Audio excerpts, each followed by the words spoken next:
English with PK sir में आपका स्वागत है। और आज हमारा कंडीशनल सेंटेंसेस का पार्ट 5 चलने वाला है। हम इससे पहले पार्ट अर्थात 4th पार्ट में हम जीरो कंडीशन का टॉपिक आपको समझा चुके थे। जीरो कंडीशन से पहले हमने कुछ लिखा था कि some important points in conditional sentences. तो सबसे पहला नंबर हमारा उसमें जीरो कंडीशनल सेंटेंस ही था। और आज हमारा मिक्स्ड कंडीशनल सेंटेंसेस है। तो मिक्स्ड कंडीशनल सेंटेंसेस का प्रयोग हमें जो देखने को मिलता है वो अधिकतर इनफॉर्मल इंग्लिश में मिलता है। अब आप लोगों को थोड़ा कंफ्यूजन हो गया होगा कि मिक्स्ड कंडीशनल सेंटेंस क्या होते हैं। तो देखिए, मिक्स्ड कंडीशनल सेंटेंस में अगर हम बात करें तो क्या होता है, सबसे पहले हम वही देखते हैं। हमारी देखिए, इफ प्लस पास्ट परफेक्ट, उसके बाद subject plus would plus verb की फर्स्ट फॉर्म। तो देखिए लिसनर, हमने आपको पास्ट परफेक्ट के साथ यहां पे वुड हैव प्लस वर्ब की थर्ड फॉर्म बताई होगी, लेकिन अब हमारा ये क्या है, मिक्स्ड कंडीशनल सेंटेंसेस है।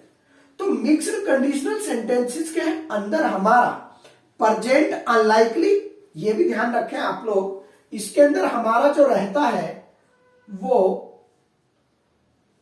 प्रेजेंट अनलाइकली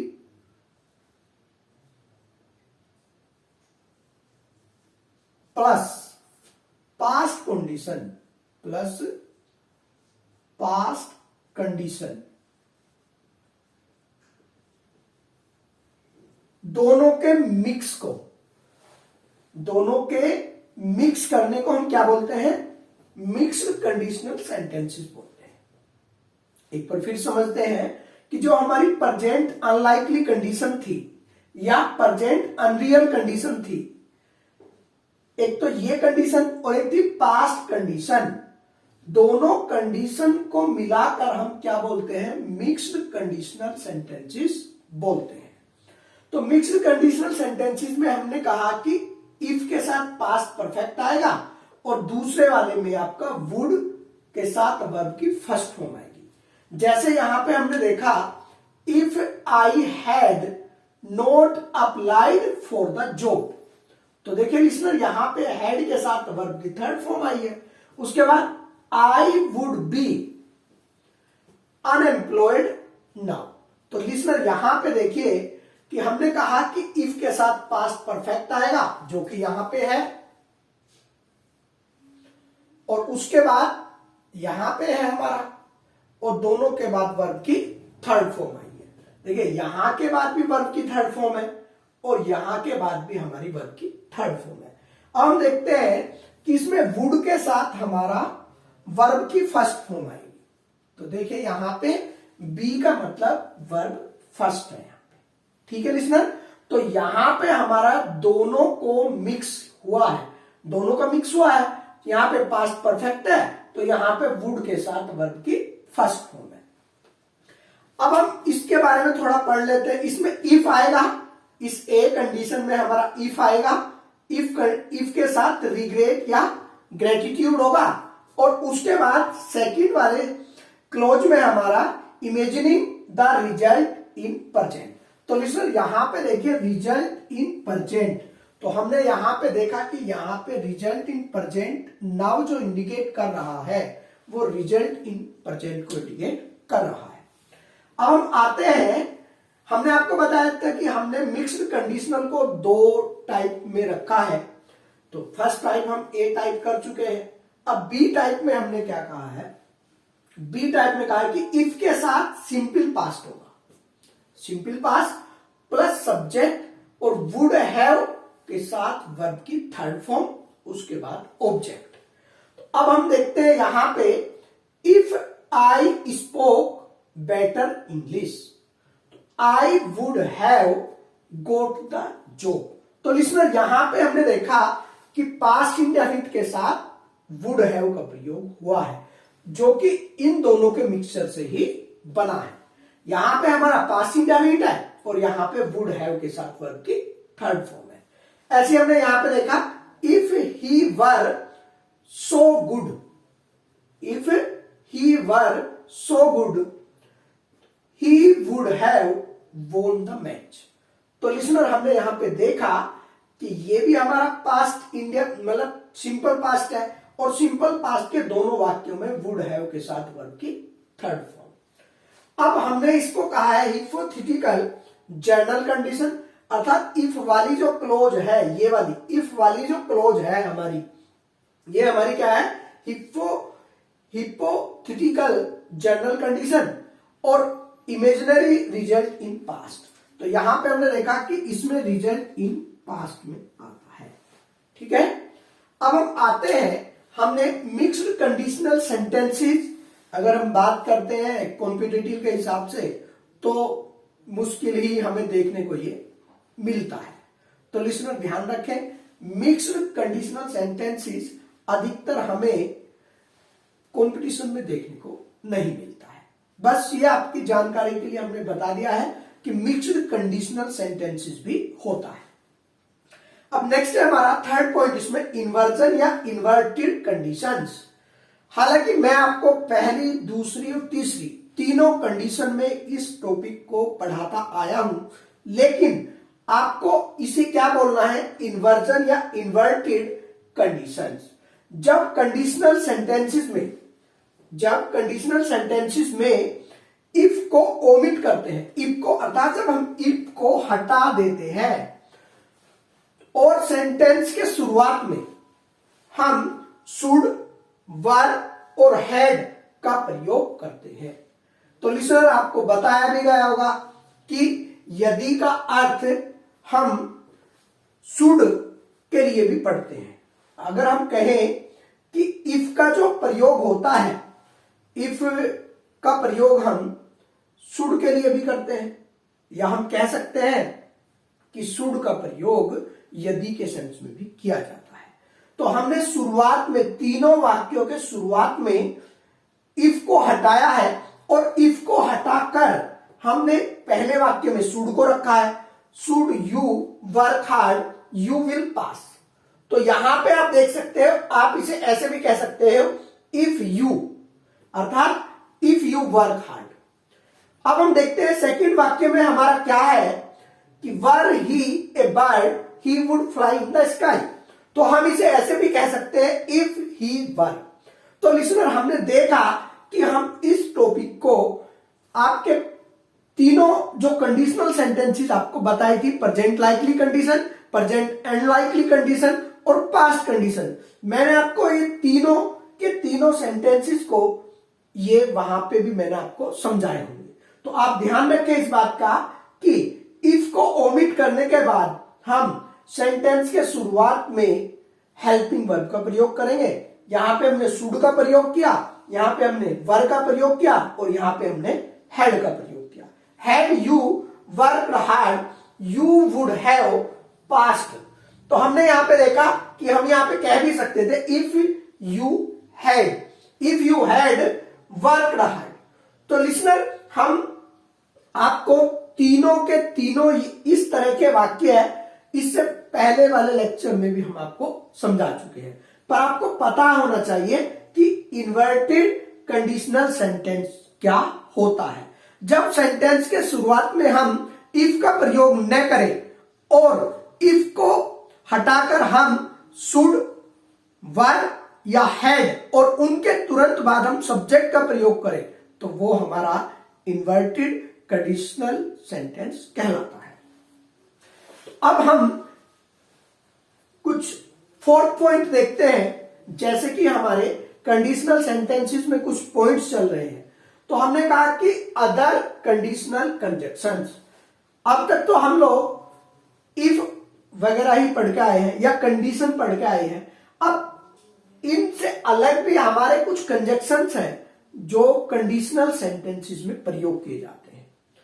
तो सबसे पहले हमने कहा unless, in case, once, suppose या supposing, would that, I wish, I would, if only.